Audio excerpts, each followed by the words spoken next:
In this video we're going to be doing our bullet seating in our 308 Winchester cases.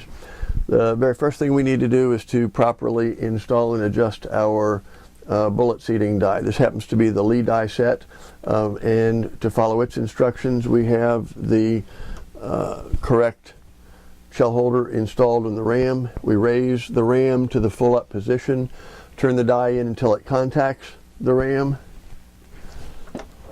lower the ram, advance it approximately a quarter of a turn, and then snug it up. The reason for that is that we want good, solid, and most importantly consistent contact between the shell holder and the die, so that the only variable is the ram in the center of the die that's doing the actual bullet seating. As you know from some of our videos, some die sets will allow the stem to do the bullet seating and the body of the die to actually be further advanced in to do crimping. In those instances, your actual setup involves actually backing the body of the die out as opposed to advancing it more than the direct contact point, because you're advancing it later is going to be doing crimping. But in this instance, the Lee die does not do any crimping, and so we're having full contact with the ram. We're going to then take the adjusting knob here for the bullet seating depth, and we're backing it out considerably. The reason for that is we don't want to start off by inserting the first bullets too far into the case. So we're going to take our first charged case and put it in the shell holder, and we're going to take our bullet, and since this is a boat tail bullet, there's absolutely no question with regards to the fit of the bullet into the case mouth. And as you know, we in our prior video we chamfered the mouth of that case slightly so that it would facilitate even the seating of a flat based bullet. So we're going to slowly advance our case and our bullet into the die. What we're looking for is the point where there's actual contact. We want to make sure we're not making contact too soon, because we don't want to start off with the bullet too deep. Too shallow is fine, because we're going to advance this until we get to the correct depth. So we're almost inserted when we come into contact. So we're going to use that last little bit to get our bullet started. And let's zoom in here so you can see a little more closely what we're doing.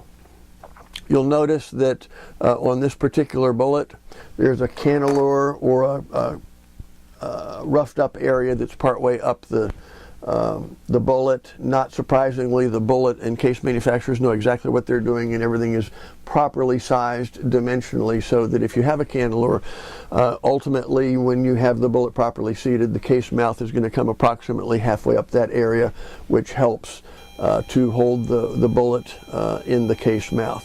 It's also the approximate area where we're going to put the crimp. So now that we have it started successfully into the case, what we're going to do is, let me back this out a tiny bit so you can see the top of the die. What we're going to do is slightly advance this knob, insert, check the length visually. When we're getting close to that cannelure, we're going to stop and measure the case overall length.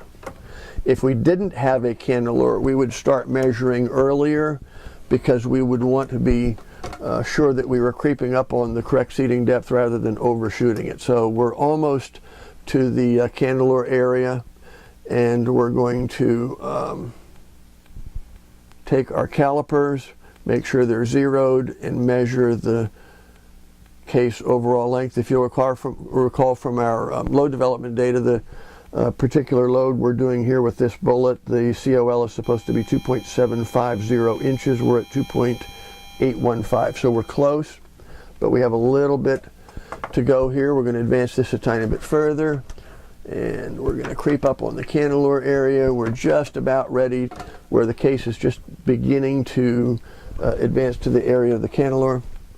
Check the length. We're at 2.771, so we're almost there. We're going to practically be breathing on the adjusting knob, because we're going to want to advance it so little at this point. 2.765, tiny bit more, and we are now at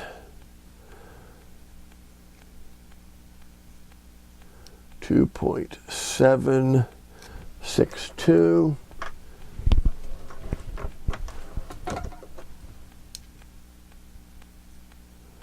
750 exact.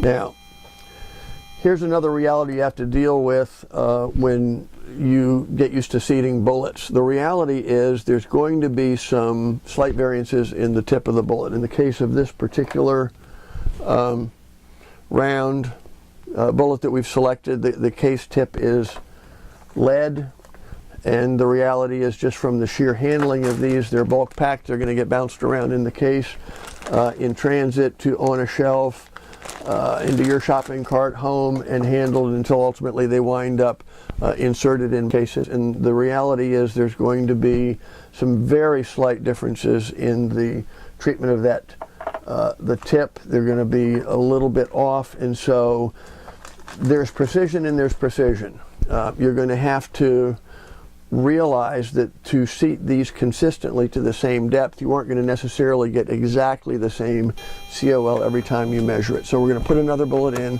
and we're going to confirm our positioning. First of all, you can see visually that the case neck is halfway up the cannular.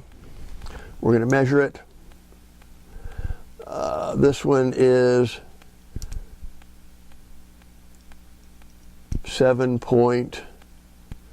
2.7535, so it's the tiniest bit off. In this instance, I would advance this just the absolute tiniest little bit, but again, make sure your caliper is 0 or it's not going to be reading accurately. Anyway, we're at 2.751505, 2.7505. We're only 0.05 of an inch off. That's about as close as we're going to get it. So what we're going to do is continue to seat the bullets in these remaining cases, and then we'll advance to the next video, which is going to be applying the crimp before we actually take them to the range.